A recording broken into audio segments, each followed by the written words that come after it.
This is Wolf, and this is a Wolf Edge Gaming production.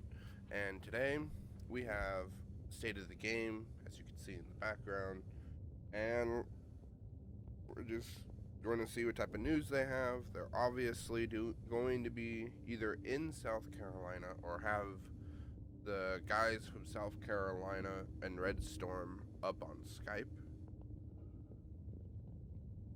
So we'll see. And this is going to be my weekly State of the Game video. There will be new other videos coming because I am dedicated to getting more videos out. Hello, everyone. Welcome to State of the Game for November 2nd, 2017. And I promise you, it is going to be longer than 2 minutes. It's going to be 3 minutes. No, it's actually going to be longer than that.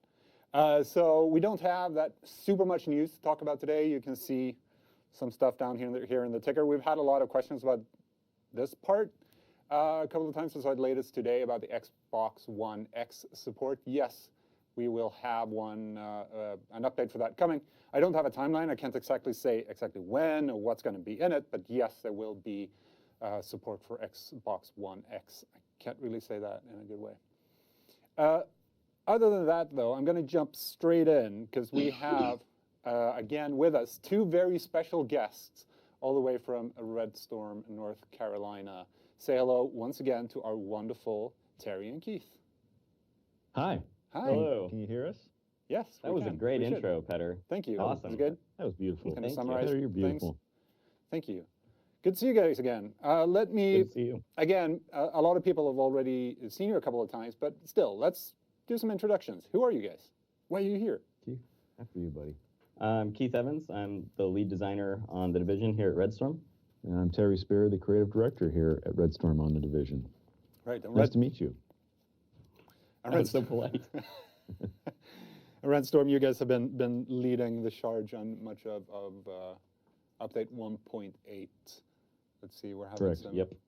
And we're not having any technical issues. So first of all, the public test server closed this week on Tuesday, I believe. How do you guys think things went during the PTS over this last couple of weeks?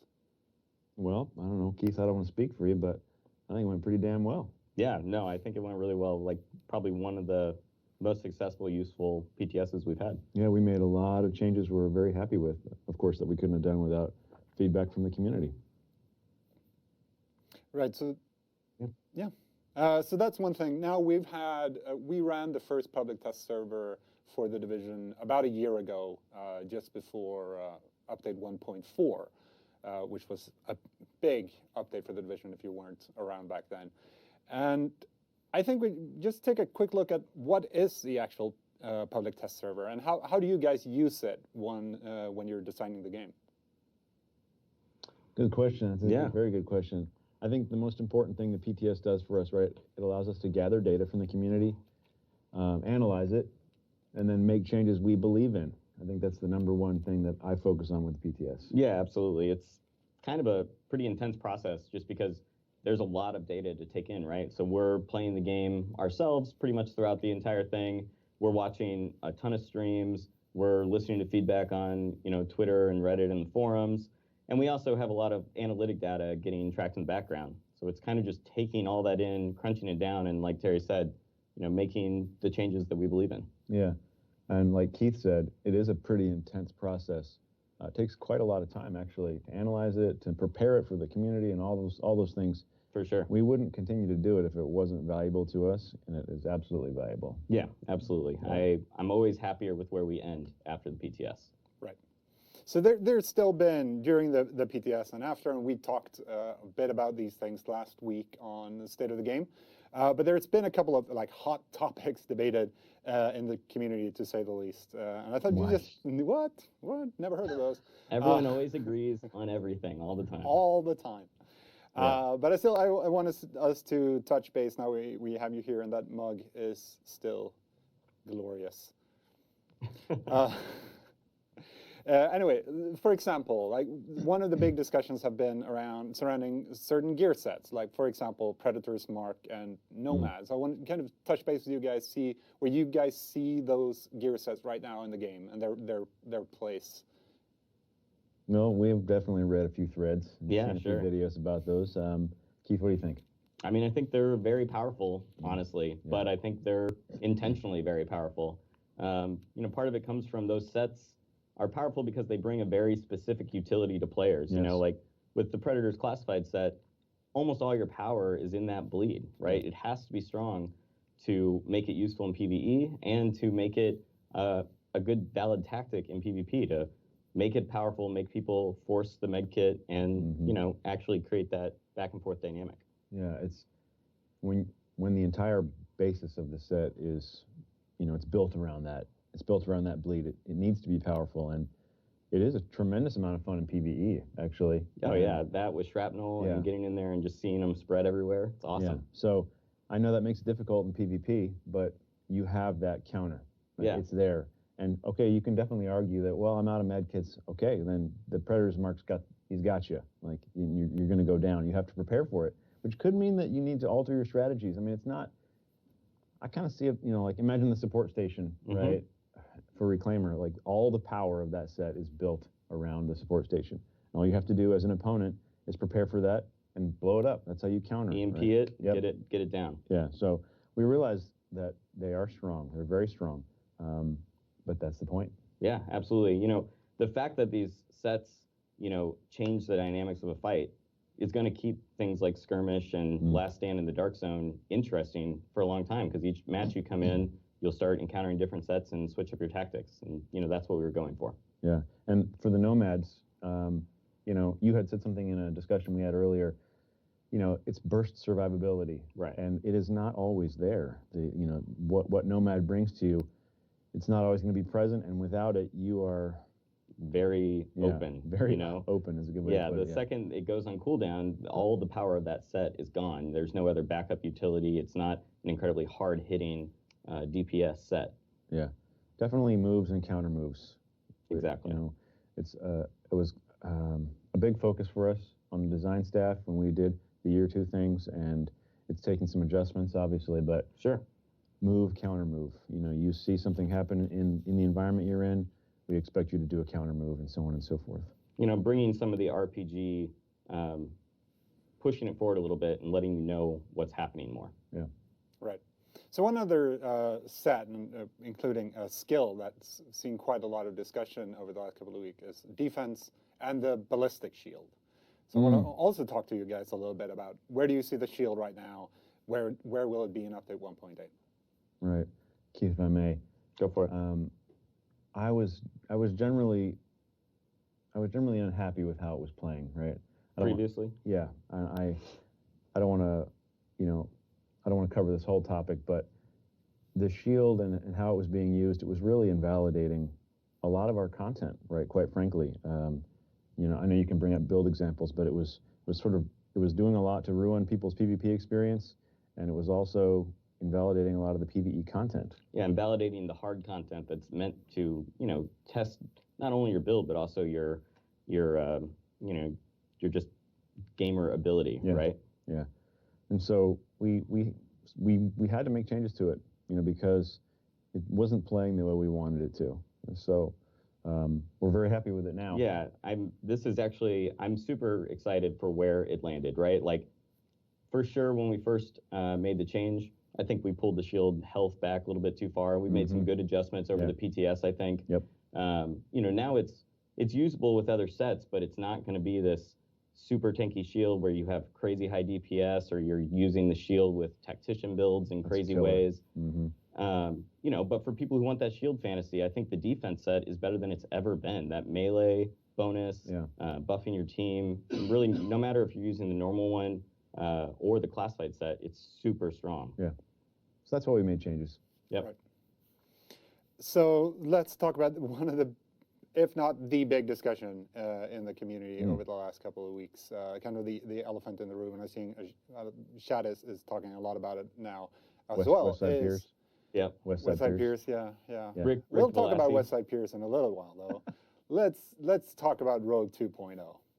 Yeah. Okay, Because yeah, that's been the big topic of discussion. So how have you been working with Rogue 2.0 over the course of the PTS, and where is it now, and Right. how does things look? Yeah.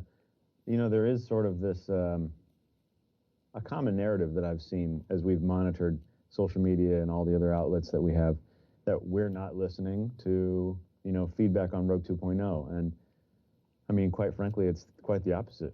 Yeah. We've listened, and we've made a number of changes, in fact, to make the experience improved, Yeah. based on feedback. But there are a few things we haven't touched, of course. Like the actual manhunt gameplay loop, and that's honestly just because we really believe in it. We made a very conscious decision, and we want to see it in the live game. We want to see what it's like when multiple groups are in there with their own objectives, and one of these manhunt missions pop off, right? What does that play like? We think it's going to be different in some ways than what we saw on the PTS. And like I said, it's just something we really believe in, and we want to put it out there. We're feeling confident. Yeah, when I think about the actual life of the DZ, as it breathes in the live game, and you have several groups in there, and they're doing their own thing. You got some people that are doing PvP, you've got some people that are clearing landmarks, and there's, the suite of activities that you have in the Dark Zone. And we see the manhunt loop as an additional activity that will pop off, and you don't expect it to, much like, oh, there's a supply drop. Okay, Right. you can choose to participate in that if you like. And I've done plenty of supply drops where there's not another soul around for miles. And then I've had ones where, oh my God, the whole server's here. And we envision manhunt being just like that. You see a manhunt pop off, and you're like, you know what? I've got a bag. I'm full. I want to extract. I'm going to go do this other thing. If there's a supply drop or whatever, I don't care. And the manhunts will be able to go up and waltz and clear it and get the rewards, and they'll be fantastic. Right. The live game breathes and is paced a little bit differently than the PTS. So we believe in it strongly enough to put it out there as it is. And we did hear all the feedback. And we appreciate it, right? That's just a tremendous amount of passion around it.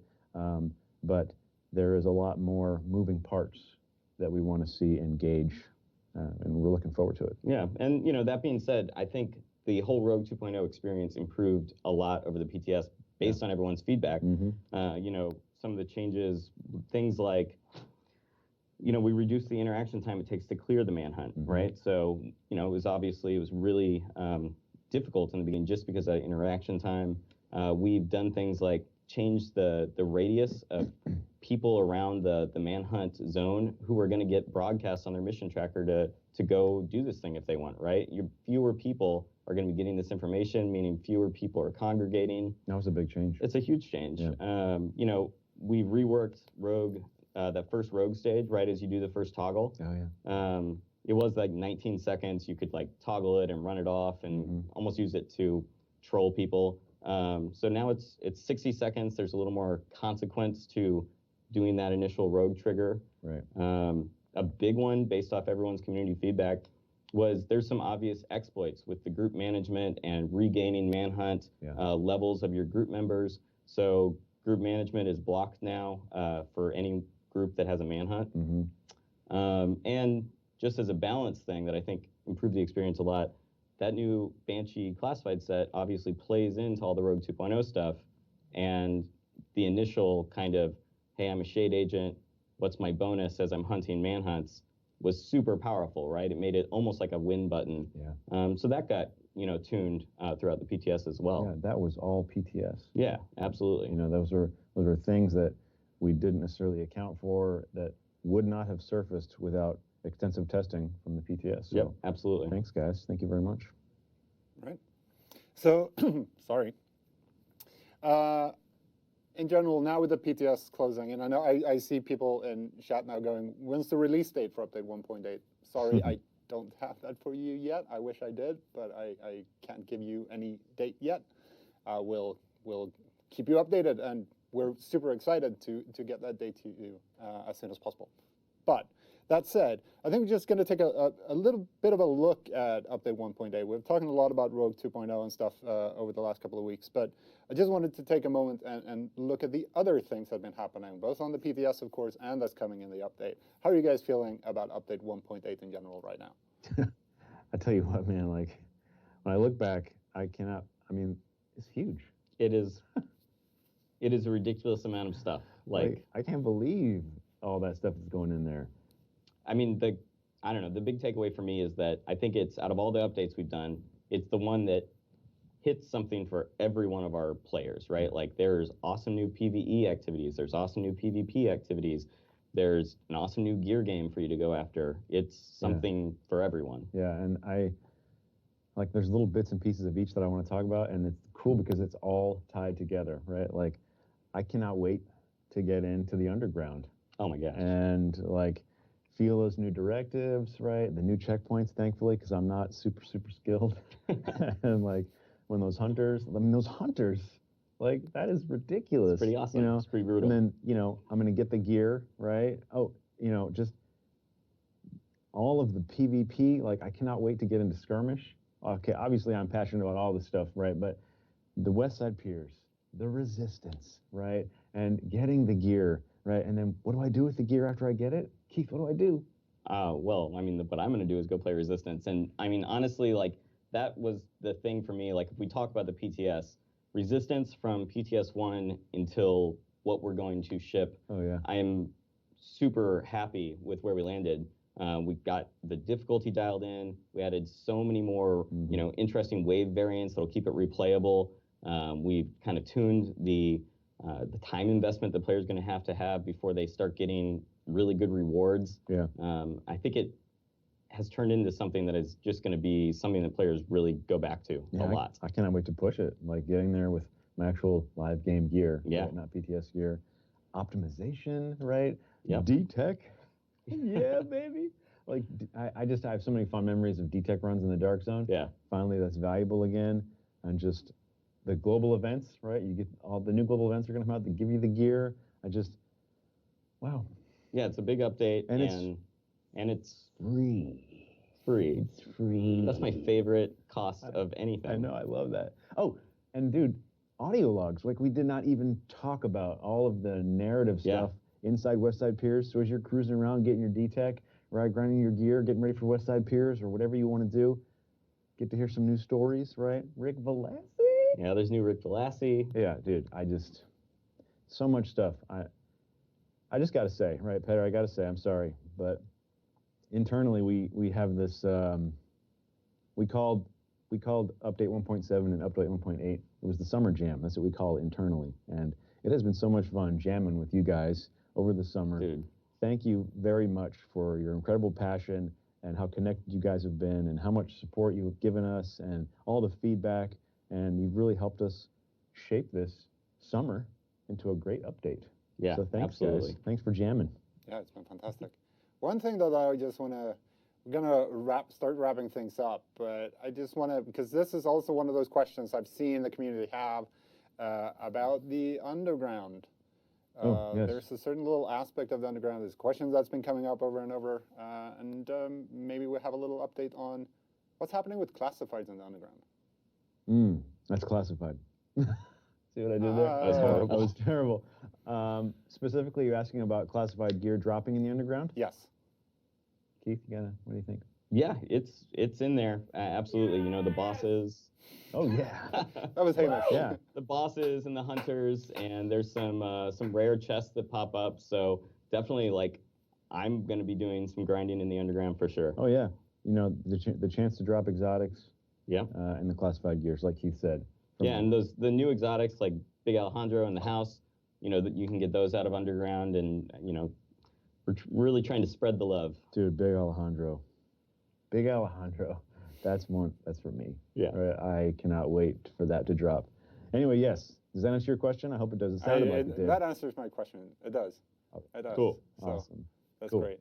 But thank you very much, guys, for coming. It's been great to have you again, as always. Thank you, It's Peter. always Yeah, a thank you. pleasure. We'd love to come back anytime. You're always welcome back. Thank you. Always. Cool. We'll probably come very rudely, break into the room. one day and just sit on the couch, you know, for no apparent reason at all. There's room for both of you. There's room for all three of us on this couch. So. All right. Beautiful. But thank you very much, guys, for coming. And thank you. Thank you. Talk soon. Cheers. Later. So yeah, thank you very much for tuning in to State of the Game for November 2nd, 2017. We're hanging up. Yeah. Hey, Just 'cause there's Hamish. See, Hamish is in the room. I can pull up a microphone if you're still talking. You wanna sit down and talk? Hi. Come say hi, Hamish. Is there a microphone? This has actually been 19 minutes now, so I'm 18 minutes over my usual time. So I'm Wow. kind of disappointed in myself, actually. One day I'm gonna beat it. I'm gonna have a 30-second. Is Where that did we mine? put it? That's mine. No, it's fine. No, it's right here. There it is. There it is. It's up there. Sorry. All right. Found it. Hi everyone. No, Oh, look. people were like, we're Where's Hamish? oh, they're there. Hey. Hey. Hi everyone. No, I am still here. But someone has to work the cameras. That's Yeah. just how it goes. I just realized how super red I look in this light. Really? That's all right. This is cozy. Maybe This you're is nice. pale. Maybe you're pale. I'm excited about, and this isn't like marketing speak, I'm actually really excited about 1.8. Like, this is really cool. The underground stuff with the hunters, I am down. I'm down. super down. I'm Super very down. down for that. I think it's cool to have these discussions with the community.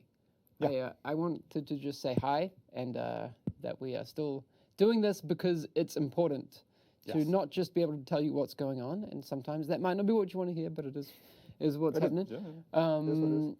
But yes, 1.8 is stronger for all of your conversations and that sort of thing. So don't stop doing that. No. All right, All right. you gonna wrap it up? I'm gonna I'm go gonna turn wrap this it up. off. Well, there's not much to say. As I said, like recapping the news is going to be fast because, like, the big news today would be the Xbox One X upgrades that are coming. I don't have a timeline. I know you want one. I want one, but I sadly don't have one. Update 1.8 release date. We should hopefully have that soon for you. I'm not exactly sure when we'll be able to announce, but hopefully soon. Other than that, I mean, we had Terry and Keith on. We talked a lot about stuff, including Rogue 2.0, Predmark, etc. So if you're just tuning in, I'd recommend to go to the past broadcast and watch this. Or maybe you're listening to the podcast. Who knows? We'll have a podcast, right? Yeah, I'll put it up. We'll have a podcast. Maybe you're listening to it right now. Very meta. Other than that, thank you very much for tuning in. State of the Game, November 2nd, 2017. We will be back. Amper is streaming tomorrow from the US, 3 p.m. Yes, sorry guys for the time confusion there. We didn't build this daylight saving time thing. We hate it. It's horrible. I hate it. So things got a little confused there. All meetings and stuff today as well. People were really confused about times. So yes, I'm sorry for the people who turned up a bit too early, but it's the universe. It's how it works, obviously. So with that said, thank you very much again, guys, and I will see you soon. Take care. So that was State of the Game for today, November 2nd. The big news is there have been a lot of tuning, so we're going to have to wait and see what the tuning is, as well as the 1X update, which will most likely, I figure, come with 1.8. But we will see. I am Wolf, and as always, links where you can find me will be in the description box below. And keep an eye out on this channel for more Division content, as well as other games that are coming that I am greatly interested in. You just will have to keep an eye out. I am Wolf, and I'll catch you all in the next one.